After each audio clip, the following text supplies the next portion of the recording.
Now, so we're looking at the beginning of the second Sedra. Let me just see if I can find it. Here we are. Right. So there are two Sedra, and the second one begins. Ele Maseh B'nei Israel. These are the journeys. It calls it marches here, but the literal meaning of Masah usually is a journey. Asher Yatsu Me'eretz Mitzrayim, that they went out of Egypt, Litzibotam, by their host. B'yad Moshe B'Aaron, by the hand of Moses and Aaron. Vayichtov Moshe. Oops. Are you able to see it? Yeah. Yeah. Vayichtov Moshe, and Moshe wrote. Now, Motza'ehem translates it as starting points. The Motzah means the source of something. The source, or if we take it just at this simple level, the starting point of their journey, of each journey, each section of the journey, Al Pi Hashem, by the hand of God. The Elem Masehem, and these are their journeys, Lemotzaehem, according to their starting points. We'll use this word for the moment. And it gives a whole list of 42 different places. And the list goes on, how they set out from here and they came to there, and then they went from there and they camped there, and it goes on 42 stages of this journey, which are all called the journeys with which they left Egypt. So it is on that note that the discourse begins. So we'll have the Maimah Nigun as a sung melody because it's the 3 weeks, so we won't have the piano version. Hi, Nicole, that's nice seeing you. Oh, yo, yo, ya, ya, ya, yo, ya, yo. Oh, ya, ya, ya, yo, ya, yo. Ah, ya, ya, ah, ya, ya, yo, yo. Ah, ya, yo, yo. Oh. Ya yamba yamba yo yamba yamba yo ha yamba ho yamba ho ya yamba bam bam ho ya yamba ho ya you. Right. So here we have this discourse. It was said in 1965. And it was on Shabbat, which was the double Sedra, like it is this Shabbat. And like this Shabbat, it will be the second of Menachem Av. So let's see what we can make it a bit bigger. Right. Ele Maseh B'nei Israel, these are the journeys of the children of Israel. Asher Yatsu Me'eretz Mitzrayim, they went out of Egypt. Now we're focusing on something. The Rebbe always, as it were, looks first at one of the earlier discourses of his predecessors, the 6 earlier generations of the Chabad teachers, masters.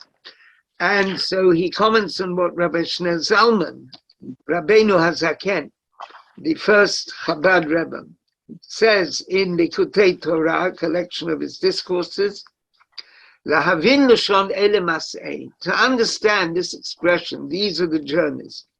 Shehu Lashon Rabim, it's in the plural, several journeys.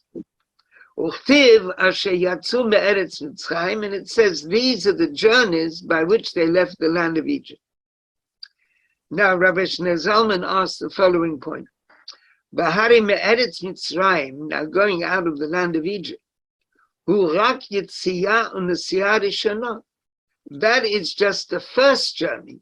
Shenasu miramses l'Sukkot. That was the first journey. We didn't read it in the text, but they went from Ramses, which is part of Egypt, and they went to Sukkot, from Ramses to Sukkot, which is outside the biblical Egypt. And he explains, yeah? Zipporah, you wanted to ask something? Say something? No, husband just came home, sorry. Right. And then you've got all the other 40-something journeys.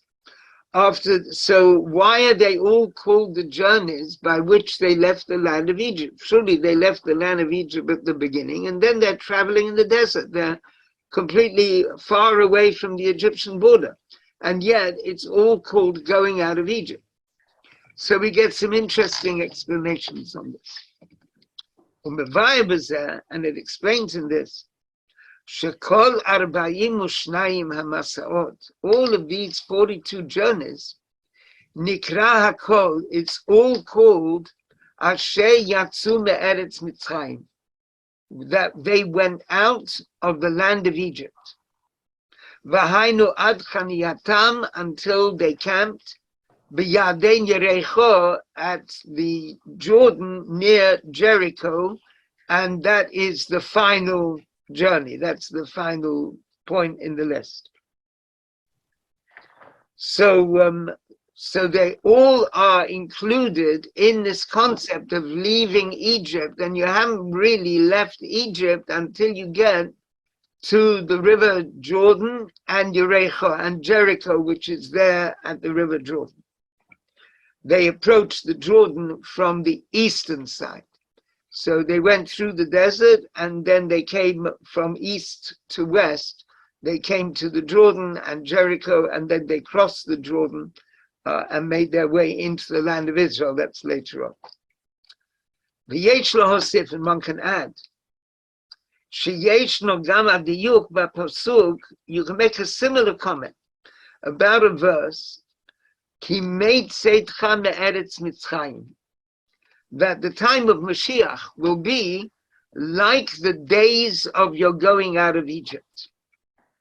Now that's Kimei L'shon Rabim. This, it's in the plural, the days in the plural that you went out of Egypt. K'di'ita b'Zohar, as it comments in the Zohar, Bayom, Kayom mi'ba'elei. One would expect it to say like the day in the singular that you went out of Egypt. Because, says the Zohar, they went out of Egypt at one time. There was the Egyptian border, they crossed it, they're outside Egypt.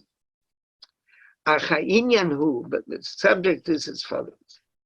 Shemizman Yetziat Mitzrayim, that from the time of going out of Egypt, Ad Geula Ha'atida, until the time of the future redemption, Ha'atida Lavod, the redemption which will come soon, B'mheira v'yameinu amen, may it come quickly in our days. Heim yemei tzeitcha me'eretz Mitzrayim.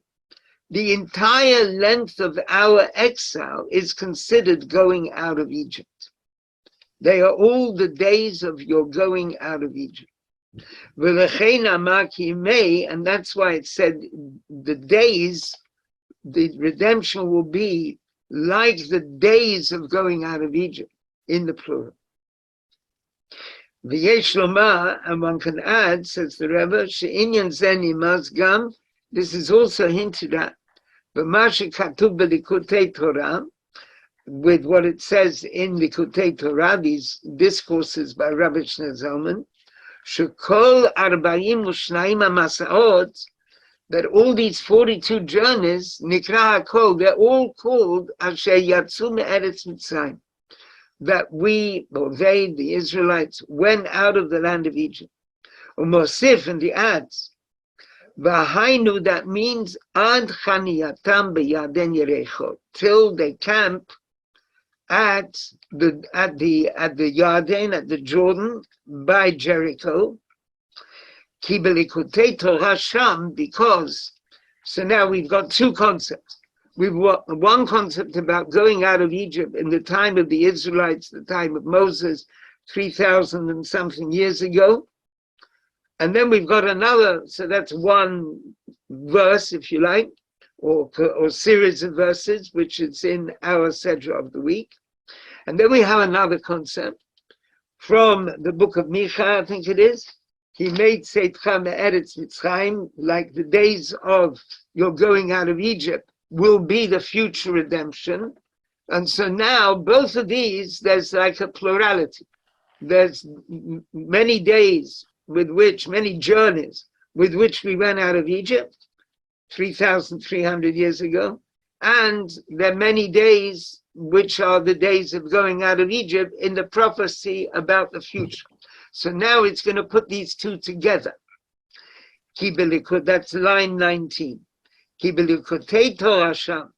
Because in this book of discourses by Rabbi Shneur Zalman, he explains, Mavoed explains the Inyan Bechinat Yaden Yerecho. Now, the Jordan, you see, I think we've still got it over here, and I can share it with you. Let's just see, you see the end of their journeys. They go all these journeys, they went from the Yam Suf, and they came to Midbar Sin, and they went from Midbar Sin, and they came to Dofka, and so on. And it goes on and on and on, and they're altogether 42 stages over here. And then finally it comes to Yaden Yerecho, Vayisru, and they traveled from Harei Avarim, the hills of Avarim, and they camped in the steppes of Moab, Al Yaden Yerecho, at the Jordan near Jericho. And that is the end of the journey. That's where they were camped. And the whole book of Deuteronomy that we're coming to now is all about the speeches that Moses gave when they were camped at the point near the Jordan, near the city of Jericho. Now, in order to connect these concepts together, that we have on the one hand the journey out of Egypt into the land of Israel and camped by the Jordan and the city of Jericho 3,300 years ago. And then the future redemption may be today, which is now a long time later. We have the idea that our leaving of this exile will be like the days of going out of Egypt. And the point here is the word Jordan Yerecho, Jericho, the city of Jericho. Now, it explains there about this place name, Jordan, Jericho, in other words, Jericho by the Jordan. Sheyerecho hu bechinat reach. The word Yerecho, the word Jericho relates to the word reach, scent, the power of smell. V'zohi habechina shetitkaleh la'atid lavo. That is the quality which will be revealed in the future. Kamoshe Katuv, as it says. Now it says this in a very beautiful chapter of Isaiah, which describes the Mashiach, the figure of Mashiach, and the special qualities that he will have. And it says, V'haricho beyirat Hashem. His scent will be of fear of God. V'lo lemare einav yishpot. He won't judge by the sight of his eyes, in the sense of the Messiah as a rabbi, a judge, a dayan, a king, a shofet, someone who judges between people, like we see King Solomon judging in the book of Kings. And the Talmud says, the morach v'dayin, he will be able to scent out what is the right judgment. He will see if a case comes before him and it's not clear what is right and what is wrong, he will be able to smell what is the right judgment. Right? In the book of Kings, we have a fascinating depiction of King Solomon ascertaining who was the real mother of the baby. Yes, there were two women who contested a baby. Each one said it's her baby. And as I'm sure you remember, King Solomon said, well, we'll see, let's bring a sword and cut the baby in half, and then each mother will have half the baby. And the one whose baby it really was, she said, no, don't do that. Don't do that. Let the other woman have the baby, because she really cared about her child. Even if she's not going to have it, she wants it to be healthy. And the other woman said, yes, do that, cut it in half. Neither of us will have it. And King Solomon said, I can see that the first lady, she is the one who is really the mother of the child. And so by this ruse, as it were, he was able to ascertain the correct mother of the child, and this spread his fame as a great judge. But what it says about Mashiach in this passage in the book of Isaiah, as commented on in the Talmud, that he will be able to smell out, he will be able to scent what is the right thing and what is the wrong thing. So what's happened is, in literary terms, if you like, that the section of the Torah which talks about going out of Egypt, and the verse in Micha, which talks about the coming of Mashiach, have both of them talk in the plural about the time of going out of Egypt, and the linking factor is this Yaden Yerecho, the idea of Jericho relating to the sense of smell, relating to the special revelation that will be at the time of Mashiach. And so therefore they're both really talking about the time of Mashiach. So the passage which is in our Sedra, which ostensibly is talking about 3,300 years ago, is also talking about the time of Mashiach. And from this we can understand, we'll just finish this paragraph, then we'll try and discuss it a little bit. From this it's understood, Shebahosafa, and that when Rabbi Shneur Zalman adds, V'hainu, that means Ad Chaniyatam B'Yaden Yerecho, where that means up to the time they camp at the Jordan by Jericho, Pointing out that that will be the quality, this miraculous scent of goodness and justice, which will be revealed in the future. Now here comes a very powerful concept. Nichlelet, there's included also, Gam kol avodat b'nei Yisrael, all the service of the Jewish people, Me'az sheyatzu migalut Mitzrayim, from the time they left the exile of Egypt, va'ad la'geula ha'atida, till the future redemption.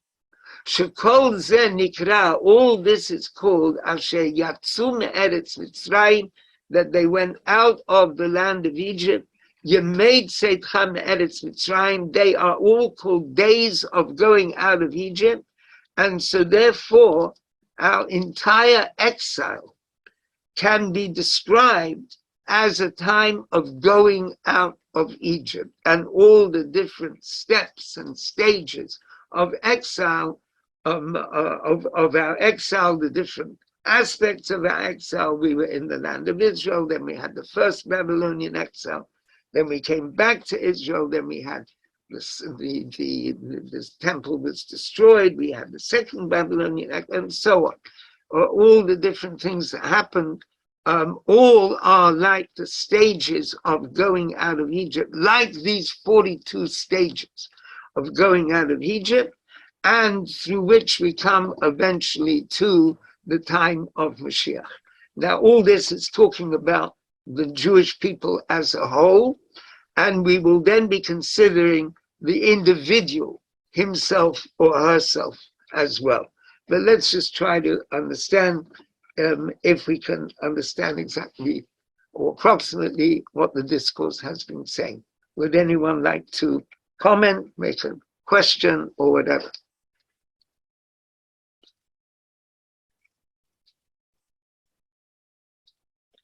Rabbi Lou, would you like to comment? Not like to, but since, give you a second, you're explaining it very beautifully, and it's there in the Maimah, but just to mention what was implicit in what you said, not only the Babylonian exile and the other exiles, but even the time of the temple. It means that the whole human condition, which is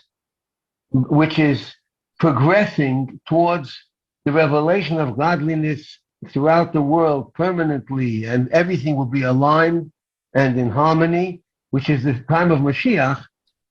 So everything was, in a sense, a step towards that. We're still going out of Egypt, but still the next stage, which is a further rung, going up the ladder towards Mashiach. Thank you. Thank you. Any other comment? Zipporah?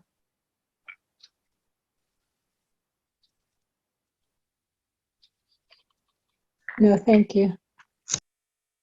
Okay, so let's go back. Eve, have you got any comment to make? All right. Now, so here is section Bet, and we come to a teaching of the Baal Shem Tov, who applies the whole thing to each individual. V'hine yadua. Now it's known, Torah HaBaal Shem Tov, the teaching of the Baal Shem Tov, which is collected in a book by his grandson, Shekol 42 Masarot, that all the 42 journeys, Yeshnam B'chol Echad Mi'Yisrael, they're there in every individual, B'meshech of every individual Jew, B'meshech Yemei Chayav, during his or her life.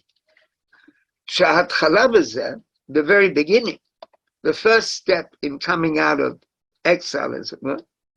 Him Yitziato Lavia Olam is when the baby comes out of the womb and is born into the air of the world. Mima'amadu Matzav Shel Meitzarim Ugvulim. Before then, it was in a comparatively limited situation. Shezel b'dugmat haYetziya miMitzrayim, and that's something like going out of Egypt. So the baby isn't able to communicate in any general way before it's born, and then the baby is born, the baby is in the world. Uv'meshech kol yamav, and through the life of the person, yeshnam kol pratei inyanei hamasaot. There are all the details of the masaot, as it says in this verse, or these verses. Ele masei, these are the journeys with a whole list of them one after the other.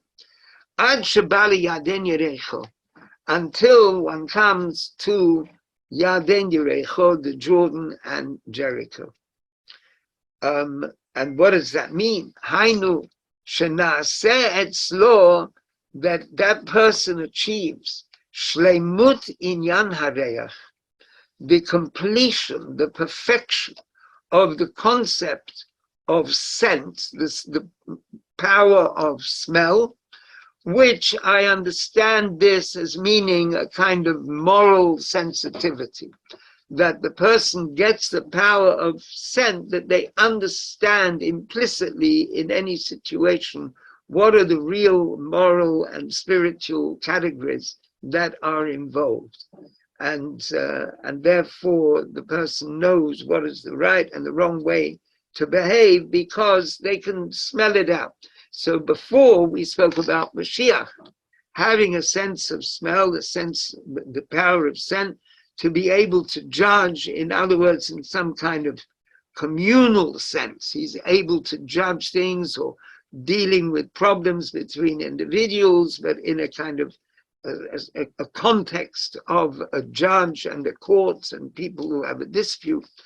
And here we have, I venture to say that it's in the case of each individual facing different challenges, different questions, different turning points, and having a sense of scent, of smell, so that they should know what is the right thing and what is the wrong thing. And that is a kind of process of maturation, which is being described in terms of these 42 journeys. Now, I'm not sure whether this is spelled out. I didn't look it up in this book, Degel Machane Ephraim, where this saying of the Baal Shem Tov is recorded. It's recorded other places as well.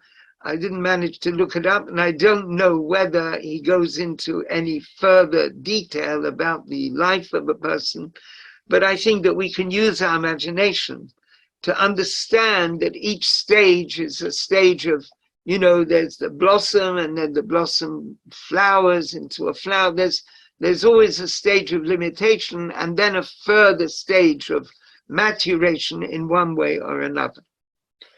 And so that is the way in which each person comes to this sort of spiritual maturity, which is really a kind of a Mashiach dimension for that individual as well. And va'ad shenaseh etzel klalut b'nei Yisrael, till for the whole Jewish people, since every individual in the Jewish people is reaching this higher level of spiritual perception and the ability to sense the difference between good and bad, so that applies also to the whole Jewish people, uchlalut ha'olam, and the generality of the world.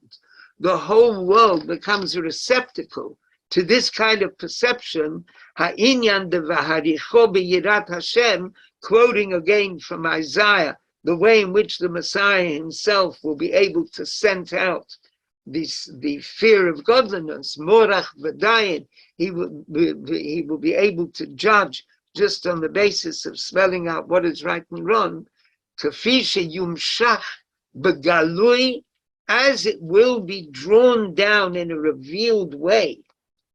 This power of Mashiach, maybe this power of each individual, will be revealed, drawn down in a revealed way, lemata ma'asarat tfachim, at ground level. The literal words mean below 10 tfachim, which means on ground level, bag'ulah ha'amitit v'hashlema, in the true and the full, complete redemption, b'viat Mashiach tzidkenu, with the coming of Mashiach, b'karov mamash, swiftly in our days, in our time. So therefore, what we have so far is the idea that there is the national going free from Egypt, which continues all the time that they go through the desert till they come to the land of Israel. But that coming to the land of Israel and coming to the Jordan and Jericho hints at a far, far ahead time, the time of Mashiach. And then we have the whole of Jewish history. And all of Jewish history is a process of stages leading to that time of Mashiach.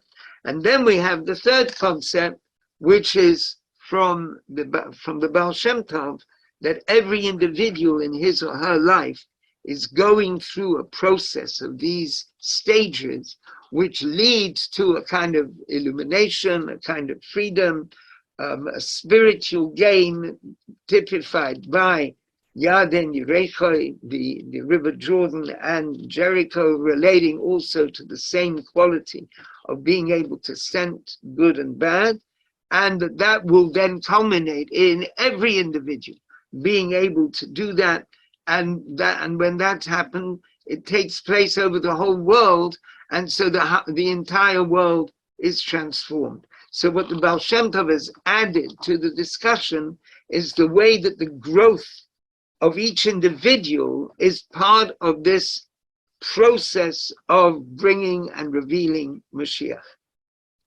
Okay, so are there any... Yeah, John, just wondering, what did you say about the sense of smell? Something to do with you come to the level that a person could smell of Mashiach. Smell what is right and wrong.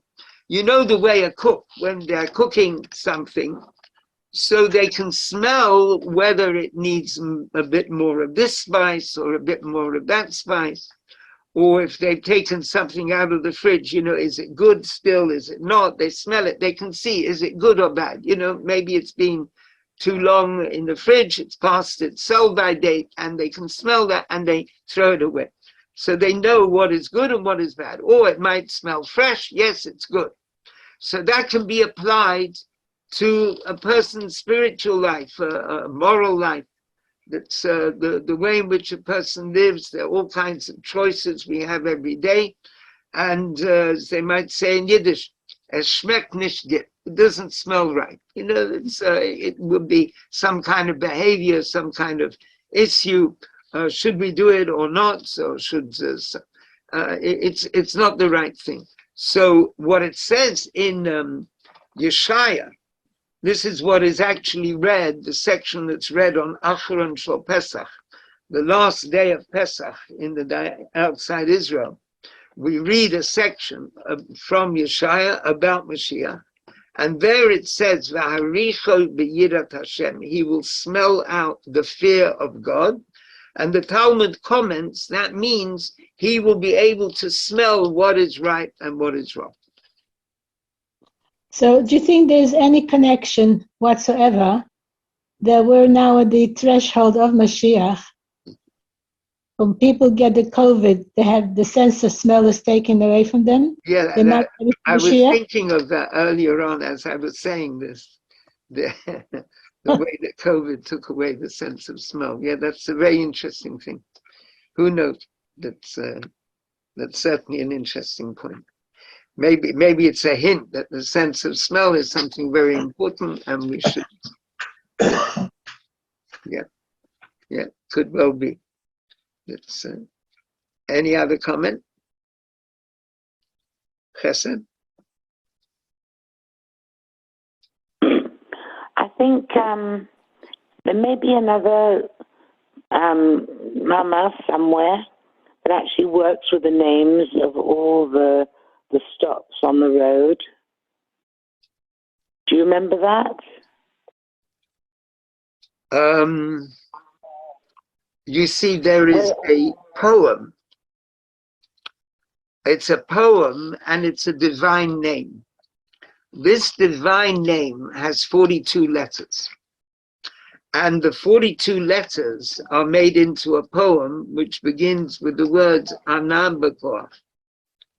Oh, we say it every morning. That's right. We say it every morning, and that prayer or prayer poem, which is really a divine name, that links with the concept of the 42 journeys as well. Oh, I didn't know that. That's interesting. Okay. I seem to remember that if you interpret the names of the places you stop, you also get something interesting. All right. I'm sure you do, but I don't know exactly how that works. Okay. But that's interesting. Thank you very much. Yeah. Babalu, you want to comment? Oh, yeah. Since you mentioned the prayer, the poem of Ana B'Koach, which has 42 words, during Sephira, which is the journey per year from going out of Egypt to the giving of the Torah, every day it's another word of that prayer which is contemplated upon and worked upon, and at the end of each week, that's the extra 7 days. It's an interesting point. And how does that work? Sorry, how does that work? You see, it's six words in a line, and there are 7 lines. But there's a 7th word at the end of the line. The 6 words are words which are identifiable as words. And then at the end of each line, there's just a group of letters, a group of 6 letters. So if you count the group of 6 letters as another word, another stage, so to speak, then you've got 7 times 7, which is 49, instead of 6 times 7, which is right. You've got 7 times 7, and so that's the 49 days of the Omer. That's right. So in that sense, what Rabbi Lou is linking together is the 42 stages and the 49 days of the Omer. And through this, they're connected. Oh, lovely. Yes, thank you. Right. Thank you. Now I understand. Right. And Chesed made the point, that's like the idea that life begins at 40. 42. Yeah, although really one would say life begins at this moment for each individual. You know, it's as if everything before now is a preparation for where we're going to take off from at this minute. But at the same time, we are in the middle of a stage and a process which leads from Egypt, from exile to redemption. And that is taking place, one could say, and this discourse is also going to speak about that a little bit later, that in each day there is this process, this movement. So there's well, one could maybe find the 42 stages in every day as we experience the day, all the different aspects of what happens in our daily lives. Okay, now we go to another dimension which the discourse now links up, which V'yesh Kasha Inyan Zeh. Now this is section Gimel of the discourse. It's a short discourse, incidentally, not so much necessarily because when the Rebbe said it, it didn't take very long, but because the way in which it was written down, the editors mention that this is written down in a brief way, like Roshei Prakim. It's like chapter headings. They've put it down very briefly, and it seems to stop short. So, like a number of the unedited discourses of the Rebbe, there's a transcript, like the one we're reading now, from 1965 when the discourse was said, but it wasn't written in the transcript wasn't very full, and it's probably incomplete. Sometimes a discourse of this kind would then be edited by the Rebbe and would be shaped so that it's a complete discourse. And sometimes the editors who put out these discourses would take something like, for example, some notes that Rabbi Lu himself, who's here with us, but he might well have been present at this discourse in 1965 in Summer 70 in New York, in Brooklyn, and he might have written some notes on it, which later on were edited into, not by the Rebbe, but by this team, into one of these presentations that we're reading here. So now we're connecting another dimension. There's another step. You want to say something, Shmuel? No, just for the I would write down during the Chazorah, during the official review on Motzei Shabbat on Saturday night. Rabbi Khan, Olav Shalom, whose Yotzeit, the first Yotzeit just coming up now, he had the understanding, the depth of understanding, and the photographic memory combination. And at this time, his team was just being formed. Really, there were young kids that he was training in, and there was Fabrengens every week. So they would write just short things and figured, we'll fill it out later on. It had everything in it, but in a very concise form. So crazy. I wrote at those Motzei Shabbos. I'm able to write very, very quickly. In Hebrew, I would write in order to send it to friends who were studying in France or wherever. That's basically, for those weeks I did it. Thank God I did it at that time. I was at this Fabrengen here, but I didn't write. I was already married with a child and another one well on the way, and I was leaving the States 3 weeks later or something to come to England. We were living in New York, but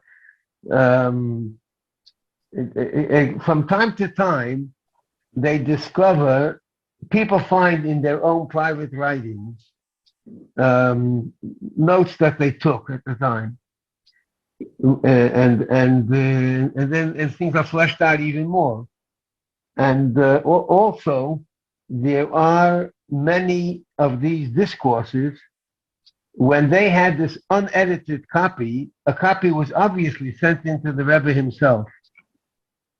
And very often, if not always, the Rebbe on his own copy wrote anywhere between a few words or 2 or 3 lines on what he based it.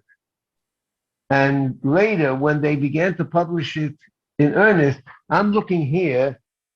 I have a different. I'm not looking at your screenshot. So I'm using the volumes that when these volumes came out, they were assisted very much by going back to the source and seeing how it was being. The Rebbe was never just repeating something. He was giving an insight and a deeper understanding and application of that which came in the previous generations. Thank you. Thank you very much. That's very valuable.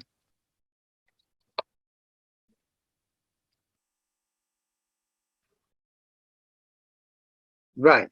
So now the Rebbe says, this can all be connected. This concept, which is the concept of the 42 Hamasaot, the 42 journeys, Sheyeshnam b'chayav, which are there in the life, Shel kol echad miYisrael, in every Jew. So that can be connected with another verse that it says in the Sedra. Vayichtov Moshe et motza'ehem lemas'ehem. That Moses wrote down we read this verse together, the source, the place that they'd come from, according to their journey.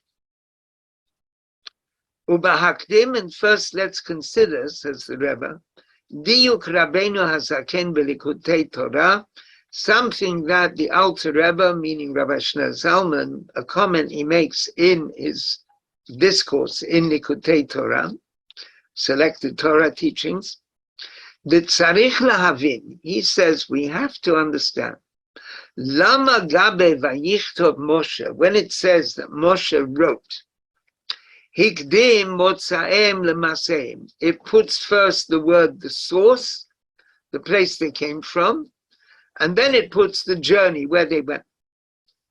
And after that, Hafach, it turns it round.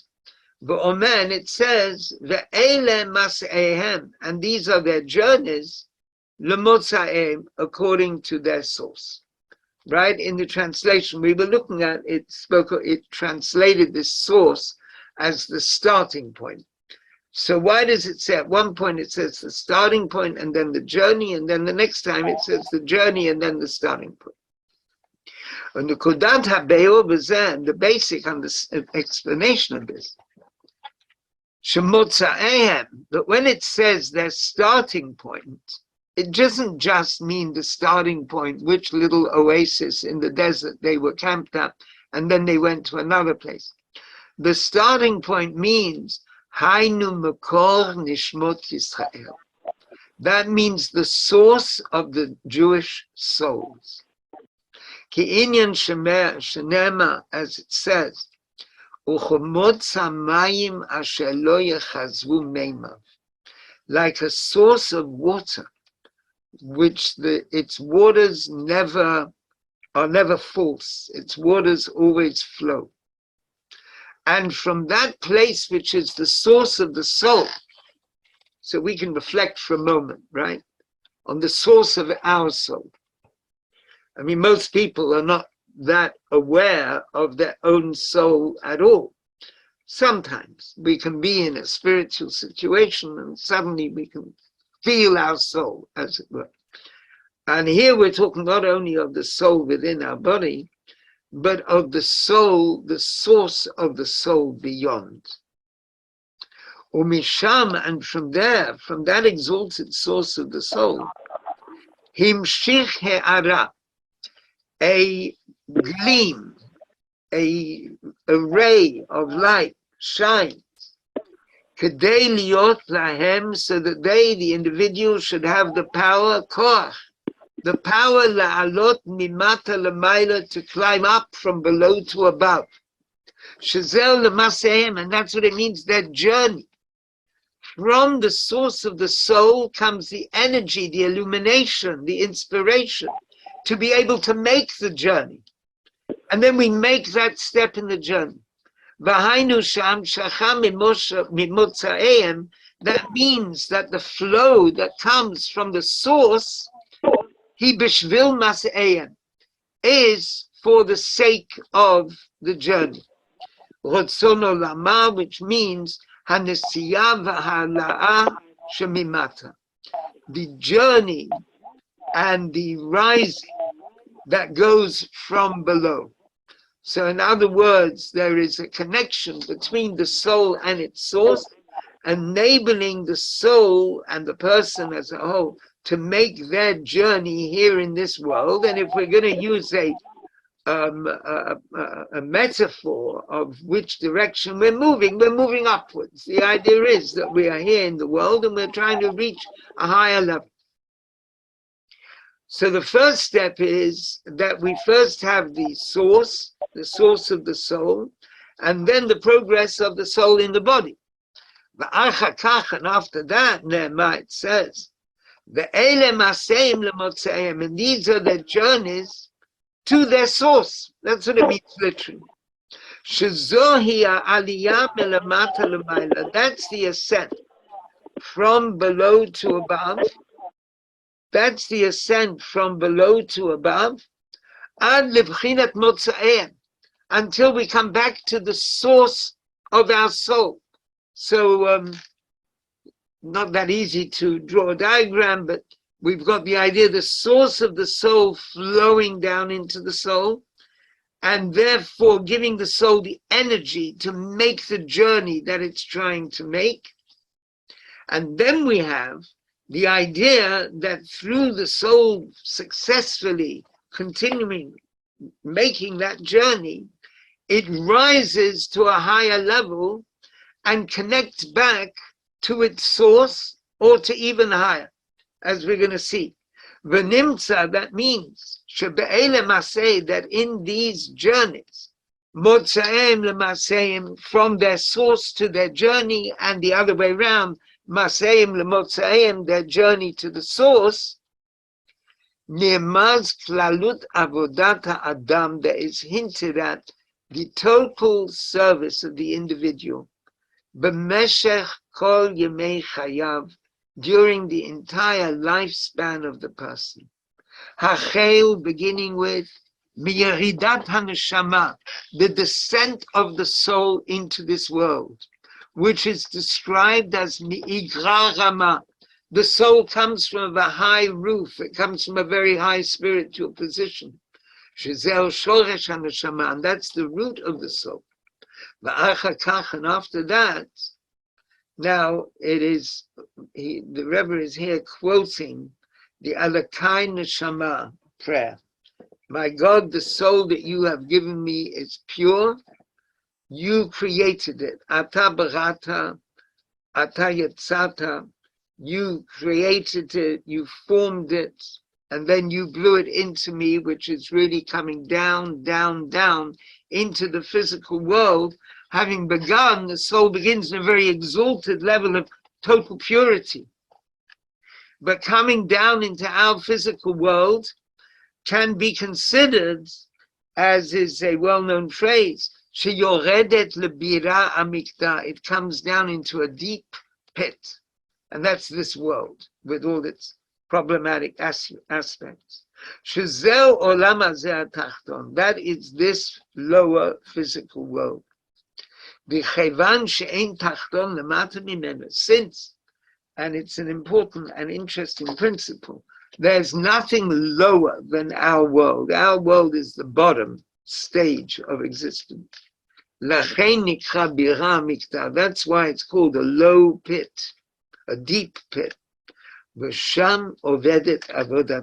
it's there in that deep pit of existence, the soul attempts and does achieve its service, or during the time of a person's life. And at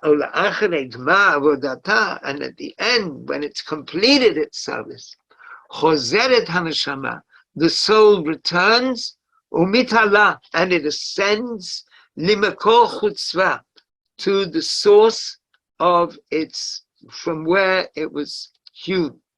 So we have this journey coming down into the world from its source, and then through the course of a life, we are eventually rising higher and higher.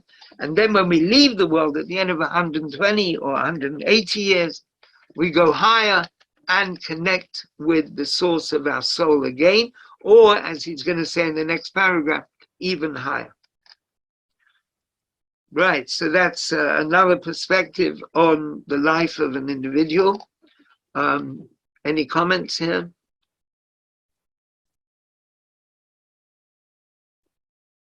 I wanted to ask, because they say the different souls come from different places.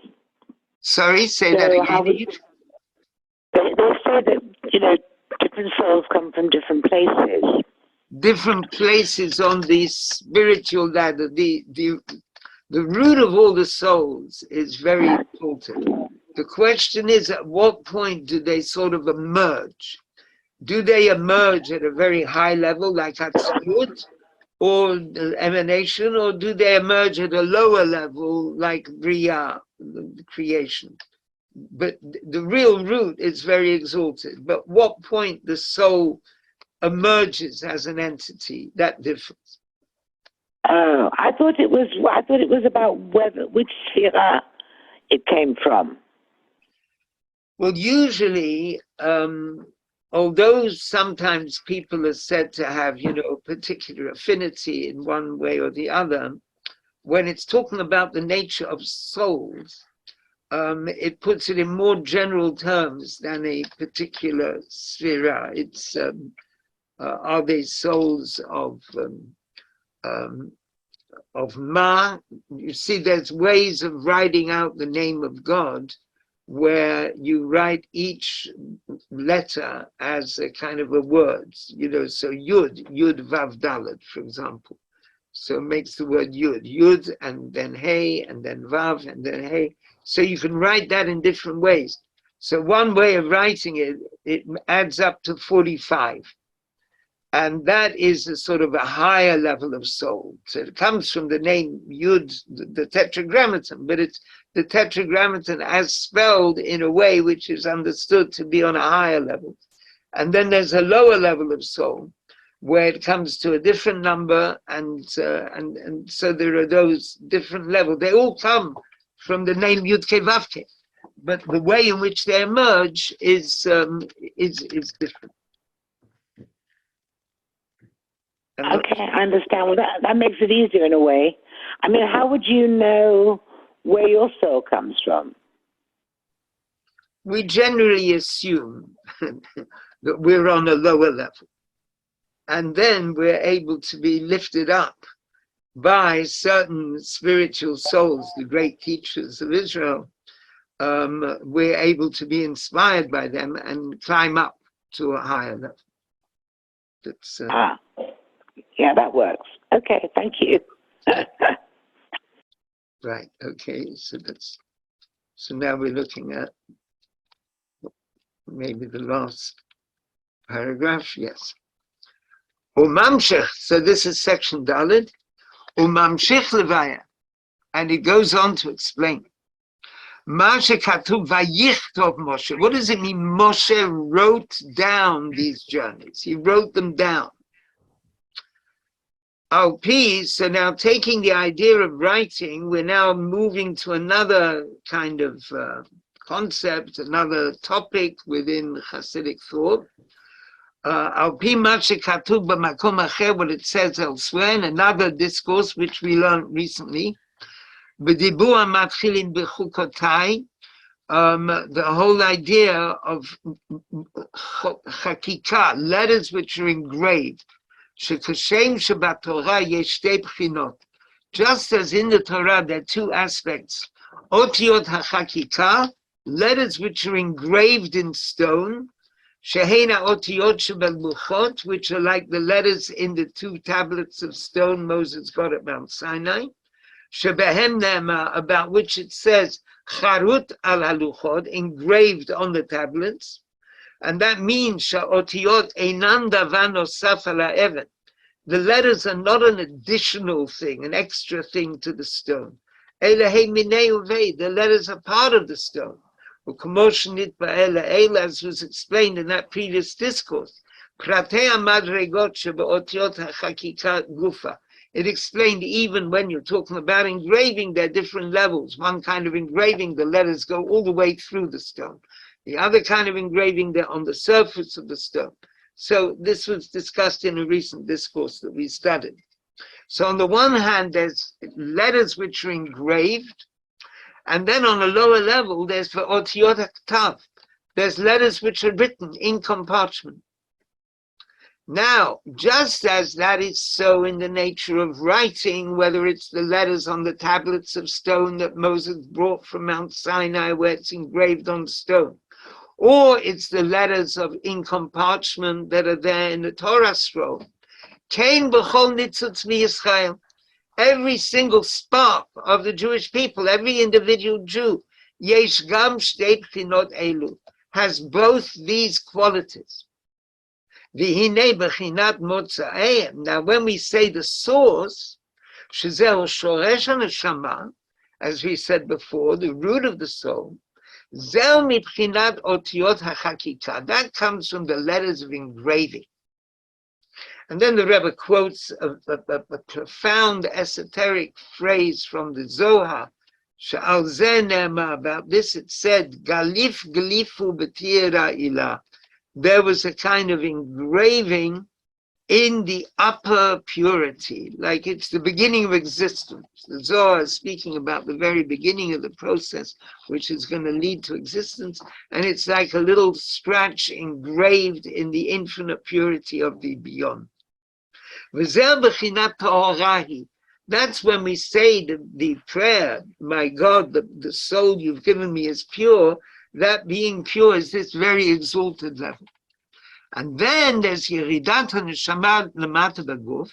Then the soul comes down into the body below here in this world. Zel B'chinat Otiyot HaKtav.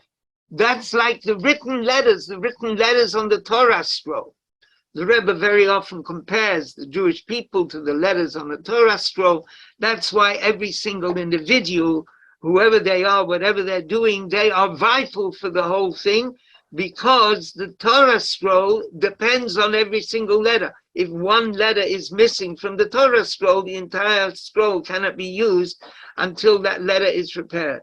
And so every single individual in the Jewish people is vitally important to the totality of the whole. So here we have the idea of the soul within the body as the written letter. And what happens is that v'lechein, therefore, kedei liyot hamshacha, in order there should be the flow, mebchinat motzaeim, from their source. Ne'emah, it says, vayichtov Moshe et motzaeim. Moses wrote the source and where they were going from the source. Dahainu shehimshich, that means he drew down mibchinat otiyot hachakika, from the letters of engraving, the higher level, the source of the individual soul, lehitlabesh, to be enclosed, b'otiyot haktav, in the letters of writing, which are the soul as manifest in the life of the person. V'hu kadei liyot, and that's in order that it should be afterwards. Ve'ele maseim lemotzeim, these are their journeys to their source. Now that's a remarkable thing. It just now suddenly occurs to me. The Rebbe is actually, I learned this discourse before and it didn't occur to me. The Rebbe is describing what it is to be a Rebbe. A Rebbe connects the soul of the individual to that individual's own spiritual source. And that's what it means. He's writing down. He's connecting the source to the way the soul is in the person themselves, as a living human being living in the world. Any comment on that? Yeah, Tali, I have a comment. Yeah. Chassid, you go first. Go on. No? No, go. You go. It's just so, we have been invested with those very high souls, yeah? And how come, as you say, God, the soul that you invested in me, she's pure and etc. How come when we have to study or do mitzvahs, we find it so hard to concentrate and get it into our heads and get it into ourselves as such? We have such high potential inside us. It should be easier. All these things difficult, Well, that is the task of the soul. You see, the whole point is, as the phrase goes, to make a dwelling for God in the lower world. Now, what makes it a lower world? That this very exalted, beautiful, ethereal soul is confronted with tremendous challenges. It comes down into the physical body. The physical body has its challenges. The animal soul has its challenges. The situation in the world is full of challenges. And in that, this beautiful soul has to try and assert itself. And sometimes the soul curls up and goes to sleep. And it lets other forces take control in the person's life. And so therefore the soul has to be woken up. And that's part of this whole process of waking up the soul so that it has a connection downward. Well, where you study, you're learning something, you're doing a chittus or something, and all of a sudden you can't concentrate. Things start going into your head and your mind to think about this and this and the other. I mean, you shouldn't really be distracted at all, really, if I had this high soul.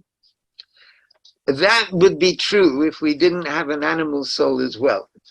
But since we also have an animal soul, and the two souls are fighting with each other, so the animal soul wants to be involved with something else, and the divine soul wants to do the spiritual thing. So the two souls are in conflict. It's from that point of view, it's not surprising that the conflict is there. Rebbe Shneur Zalman even says that using the example of someone davening in a very spiritual way, and then they start getting all kinds of ridiculous thoughts in their head. He said it's as if the animal soul can see the divine soul's very involved in this beautiful prayer, so it says, I must come and disturb that. I must do something about that. Okay, thanks. Okay. I was thinking that following your insight, the Rebbe, when he was connecting people, he wasn't connecting them to a general soul, right? He knew where their particular soul fit, what their mission was, right? Because he would say, go left and not right, or go here and not there. And he knew how that would work. I agree with you. At the same time, all the souls connect to the leading souls of the Jewish people. So there's the particular source of the soul, and there's also the leading souls, like the Rebbe, like Moses of each generation. Yeah. And so the soul, there's being connected to one's own inner self, and also to the general inner self of the Jewish people.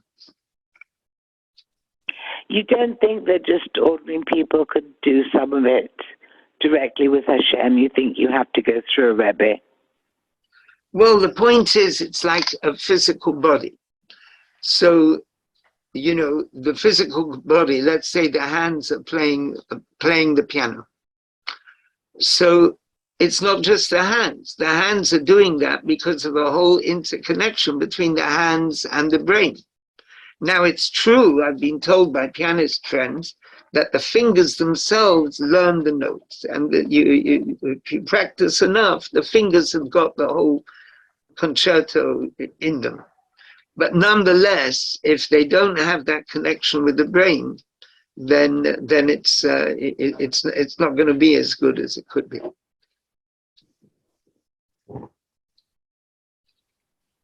Okay. I hear you. I mean, I hear you. Okay. It Right. just seems that a Jew should be able to connect directly as well? Look, the whole Torah is focusing on the figure of Moses. And if it's not Moses, it's Joshua, or it's King David, or it's King Solomon. There are always these, or Ezra, there are always these spiritual figures who are helping everyone else. One image is a group of people climbing up a mountain. So you need someone who knows which way you're going. Yeah. Okay. No, that makes sense. That makes sense for the whole people. I think Rabbi when you're Lou looking at it that way. Yeah, Rabbi Lou. A person, there are thousands and thousands of very observant, true Haredi Jews who don't have a Rebbe, claim don't have a Rebbe. So a person obviously can have a direct connection, but there's a limit. It would be a fraction of the capacity of their soul. Through through a Rebbe, a person is able to access their own innermost what's called Yechida, the essence of their soul. Whatever that person is, it needs that connection. It's not something which is there to be a vicarious religious person, or somebody who's doing something instead of me, or separating me. It's someone to connect me to the innermost aspects of godliness and to the innermost aspect of my own soul. It's not. In order to have that direct connection in the deepest way, if a person has a Rebbe, they will access it in a much more powerful way. Interesting. Yeah, that makes that sort of, yeah, I see that. Thank you. I would also like to add that in one's attempt to be connected with God, the biggest problem is our own ego, which interposes. And the fact of having a Rebbe helps a person get over their own ego. That's really interesting. Yeah. It says ego that says that you can do it by yourself. Is what you're saying, really? That you need to sort of say, all right, I'm just going to be a follower here. You see, there's a sense in which every leader is a follower himself. And that's how the strength of Jewish leadership through the generations comes about. Yeah, that's very smart. Yeah. You're right, Tali. Rabbi Lou, you're right. Okay, we'll just look at one more paragraph. There's, and this is the point I mentioned before, that this idea of connecting the soul to its source through its efforts in its life in this world, ubasiyum ha'inyan sham, and the way it ends off there by Rabbi Shneur Zalman, ve'efsher sha'aliyah lemotzeim, and it's possible that the ascent to their source, hi l'mayla yoter, is higher me'hamshacha b'tchila mimotzeim, than the point where they were drawing from their source down below to the soul in the body, and what comes out through the service of a lifetime or a day maybe, the soul connects to a level which is even higher than its source.